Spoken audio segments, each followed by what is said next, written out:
Ang isdang ito ay siyang tinatawag na red belly pacu. Higit na sa 3 taon ko silang inaalagaan. At ngayon susubukan nating i-breed sila gamit ang Ovaprim, isang synthetic hormone na dinisenyo pampaitlog ng isda. Tara, samahan niyo kami sa aming experiment.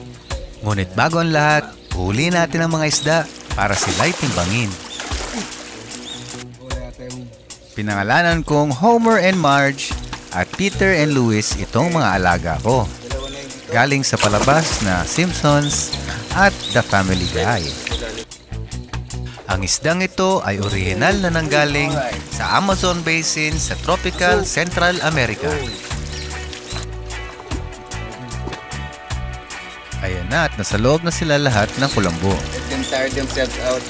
Papagurin natin muna sila para mas madali silang i-handle pag tuturukan na natin sila ng gamot.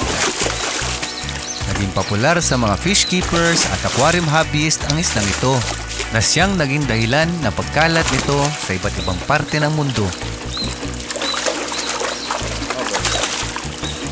Napagpasyahan kong i-breed itong red belly pacu sa kanyang taglay na bilis na paglaki.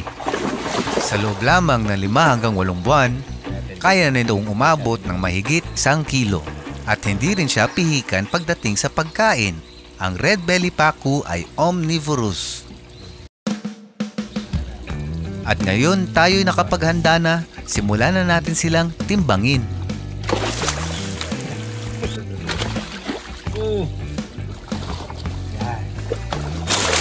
Paalala sa lahat, hinay-hinay lang sa pag-handle ng ating mga isda. Ayaw natin silang ma-stress, kaya handle with care.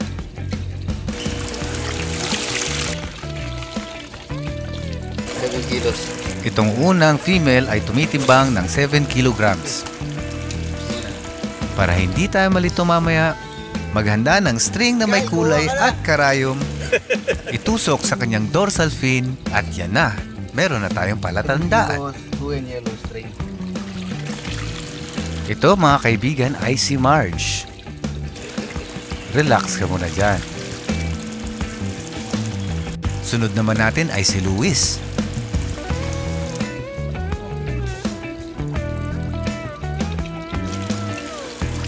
At siya ay tumitimbang sa 6.5 kilograms. 6.5. Yung female na isa 6.5. Okay, madali naman. Natanggal na yung Nako, natanggal ang palatanda ang string ni Marge.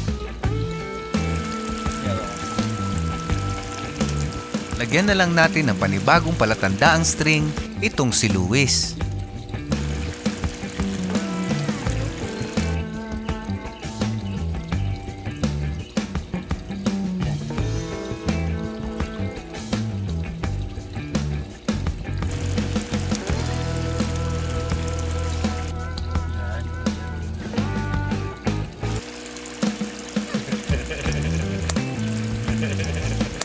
Ngayon at tapos na nating timbangin si Marge at Louis.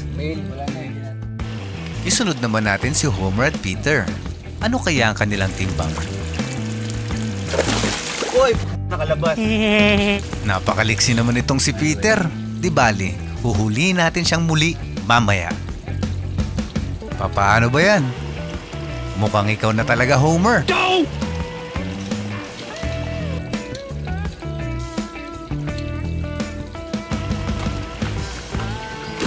Relax, Homer. Titimbangin ka lang. Mamayang second dose ka pa, tuturukan.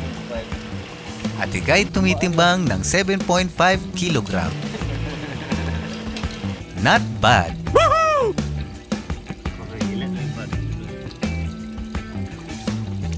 Big man.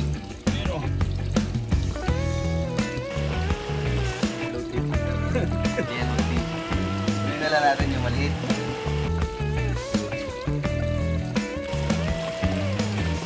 Ito na ang ating sigpaw at huli na natin muli itong si Peter.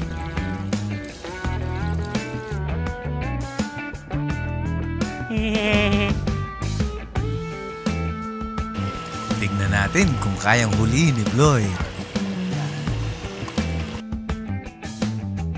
Walang hiya ka talaga, Peter. Ayaw mo kay Bloy. Aber, ako nga ay susubok. At sa ating mga viewers ngayon, paklik naman ang subscribe button. Yan. Maraming salamat po.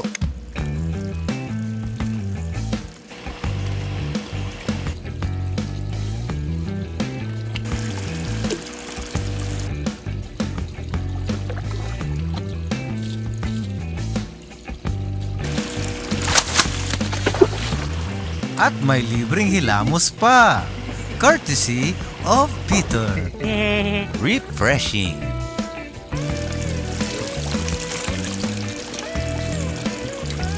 Small but terrible, tumitimbang ng 4 kilograms itong si Peter.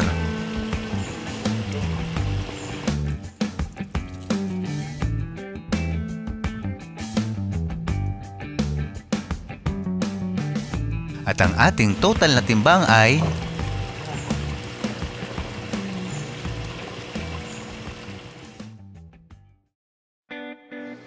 Kasi 3 point. at ngayon kalkulahin natin ang tamang dosage na naayon sa kada isda. 3.33 dapat. Okay na 3.2. 3.3 natin. So, isang female na isang female naman. 7 kg. Ito, 3.5. Tama? Ang mga female lamang ang tuturukan ng hormone sa unang dosage. Ayon sa aming pagsasaliksik at sa tulong ng Google, kada 1 kilogramo ng isda ay katumbas ng 0.5 ml na Ovaprim. Napag-alaman din namin sa aming research na ang mas mabisa na paraan ay ang 2-dose method. Ang babae ay tatanggap ng 2 turok, ang kaunahang turok ay 10% po lamang at pagkatapos ng 5 hanggang 6 na oras, tuturukang muli ng kanyang kabuuang doses. Itong male na small, yung 4 kg. Halimbawa, si Marge ay tumitimbang ng 7 kilograms, so ang kabuuang dosahe ay nasa 3.5 ml. Siya ay tatanggap ng 10% sa unang turok na nasa 0.3 ml po unahin lamang. natin yung babae. Ito yung first, second. Sa lalaki naman, isang dosage lang ang kanilang kailangan. Ng total. Kalahati lang ng 0.5 ml sa kada kilo ang kanilang matatanggap. Halimbawa, si Peter ay tumitimbang ng 4 kilograms. Sa 0.5 doses kada kilo, ito'y nasa 2 ml. Kalahati lamang ng 2 ml ang nararapat, na nasa 1 ml po lamang. At ito'y ating i-administer kasabay ng pangalawang dosahe ng mga babae. Ovaprim. Ang Ovaprim ay viscous na gamot.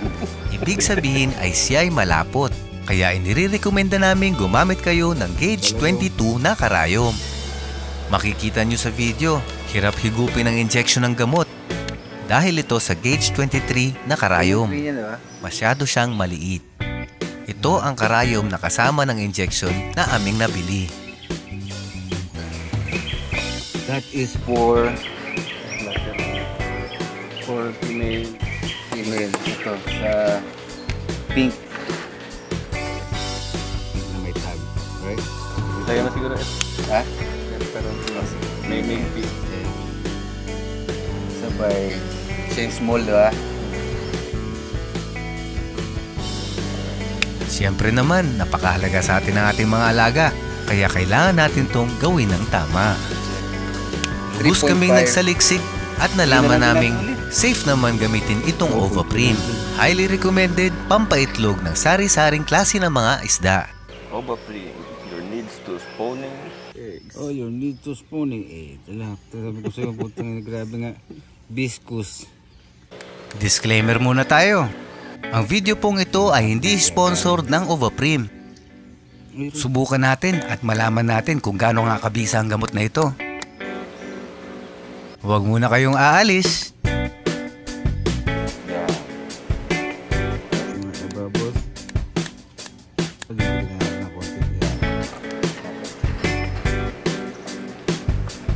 Palitan lang ng... At paalala rin po, hindi po kami eksperto sa mga ganitong bagay. Ang lahat na ito ay base sa mga nakalap naming impormasyon gamit ang internet at ang aming intuition. First natin. Kasi females ang first. Wala yun. Okay. Yeah. Right. To the fun. Back to the fun. Check out the chicks.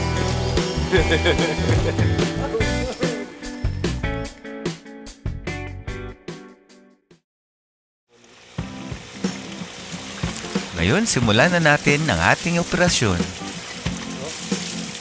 Maganda ng malambot na pagpapatungan para sa ating mga isda. Mag-prepare din ng tuwalyang basa. Okay.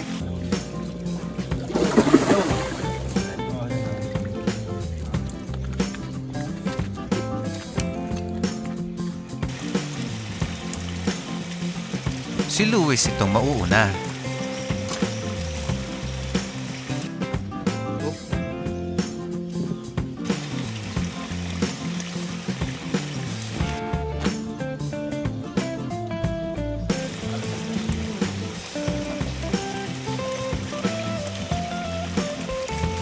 Ang gagawin natin ay intramuscular injection. Tayo ay magtuturok ng gamot sa malamang parte ng katawan, sa pagitan ng kanyang lateral line at sa may bandang dulo ng kanyang dorsal fin.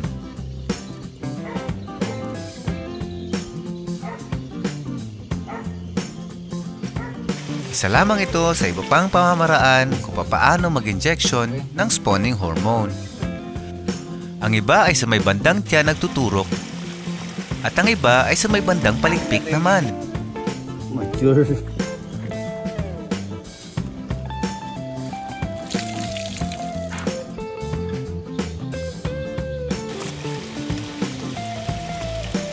Malaki na isa.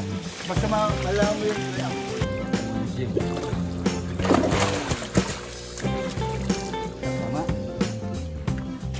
At ngayon si March naman.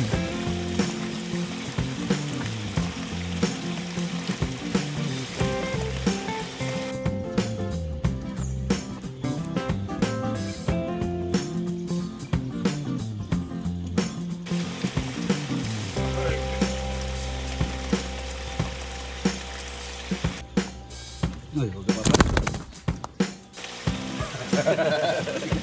Matindi.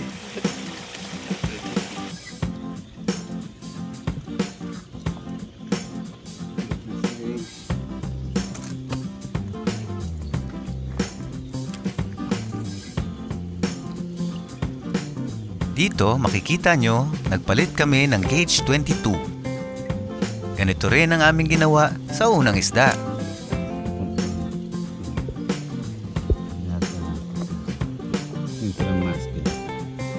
Nasa o malapit sa 45 degrees dapat ang anggulo ng ating injection. Massage ng konti ang ating pinagturukan at isecure ng mabuti ang ating mga karayom. Alright, good lang. Bilis.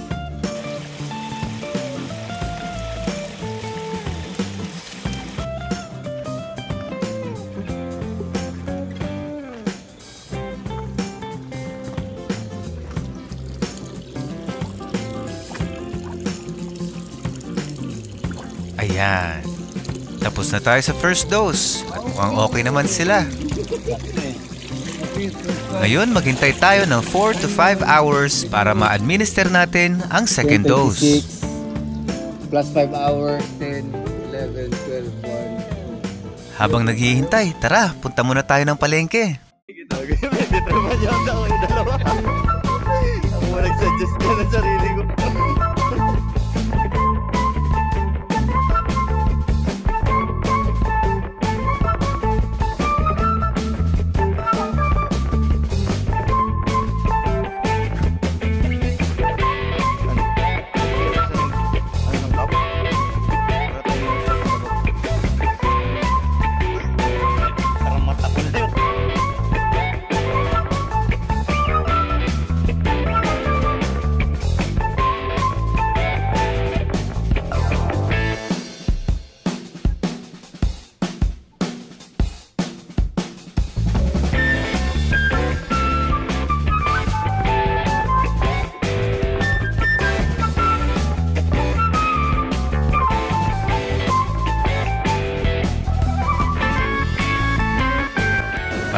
tanghalian, magluluto tayo ng hipon na maitlog na maalat, inihaw na isda, at pork barbecue. Nagugutom na ako ah.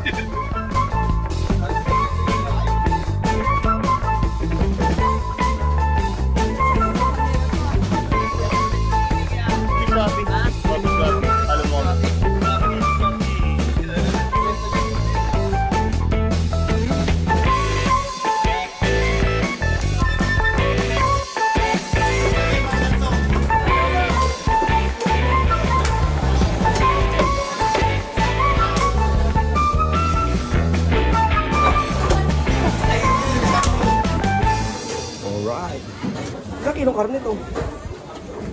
Thank you. Buwan. Naiyak pa ako dun eh. Job.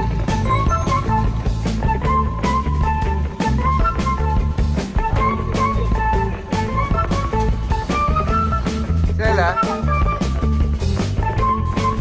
Yo, dito na natin.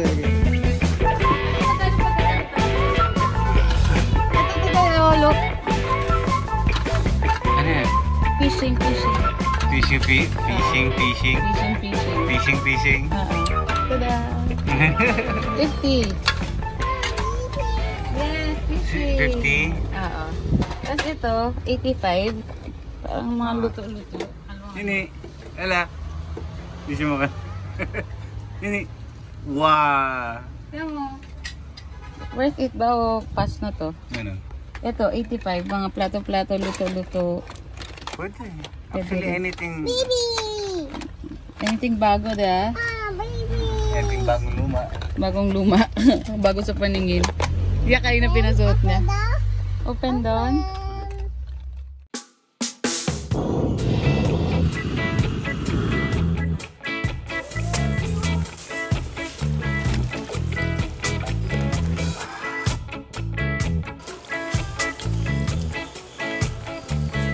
Kasi wag man ka makahanap.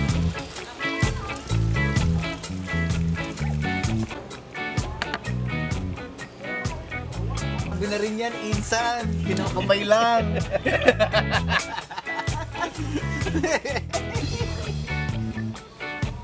Ayun mo, gutom ka ba ngayon?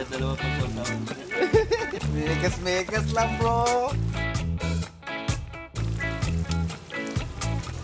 Black pepper. Rasog. Toyo mga insan. Bago mekas. Okay.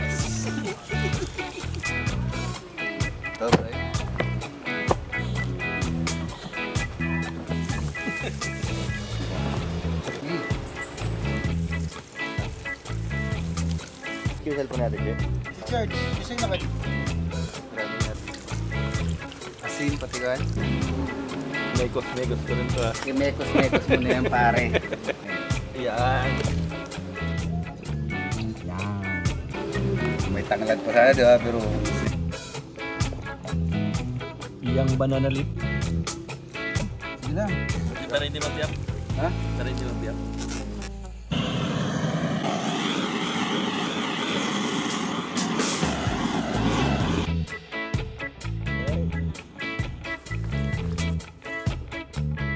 Yung gitna, ikaw nga tingka.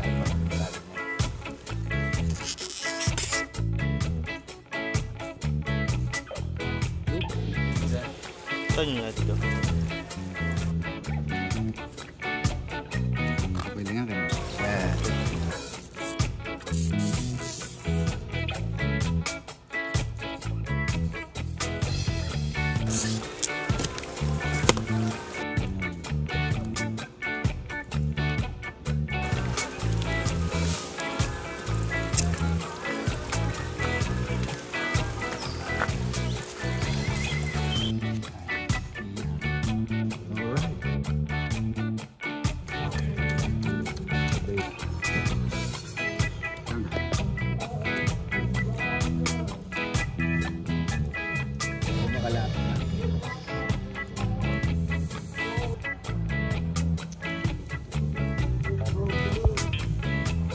Slice.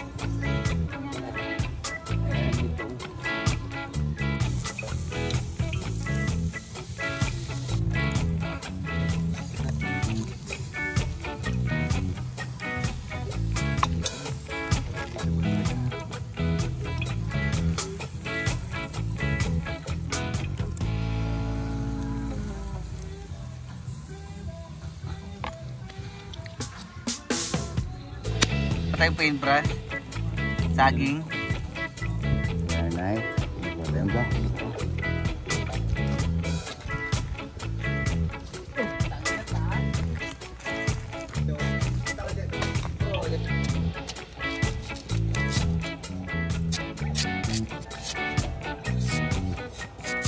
Yeah, may brush na tayo. Okay, we got plates. Let's go!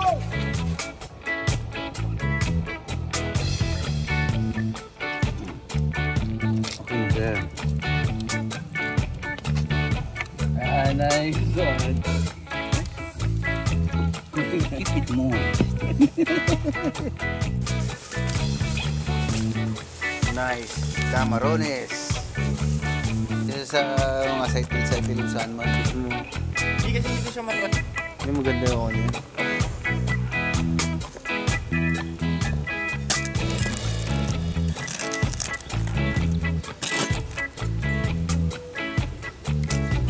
Shit, sorry.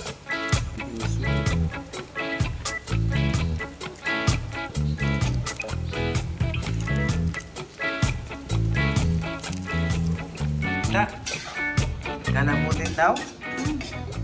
Ta, kung sabay durog-durog lang mo na medyo aligidan niyang Durug-durugin ko ha. eh, Pambali. ulanda. Specially preserved by ko. Ay, sabor. Ano ka nagkakain? Ayaw mo. Wait lang, alimasag. Limasa ka, Rara? High blood ka? Ay, ito naman. Shrimps with mac aligi.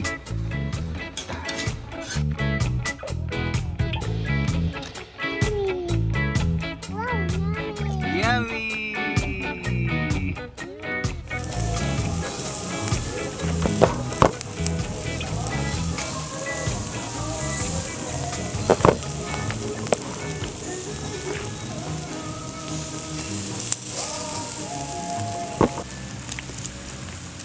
This one, we make it well done. Yeah.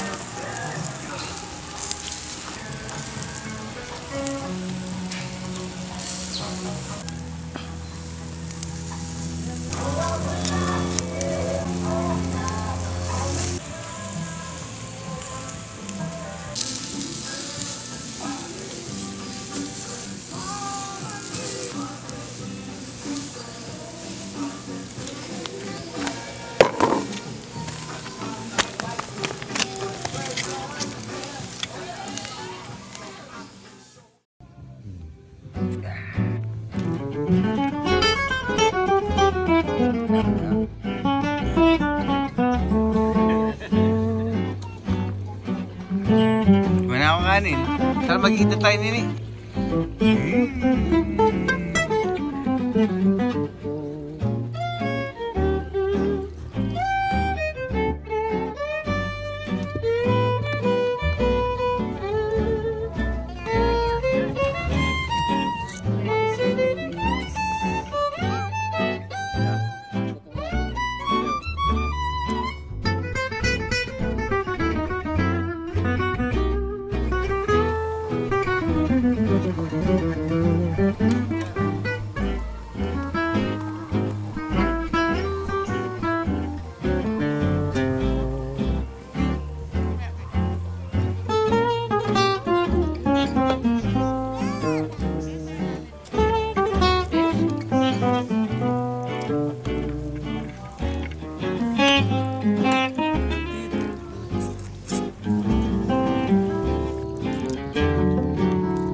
Sabi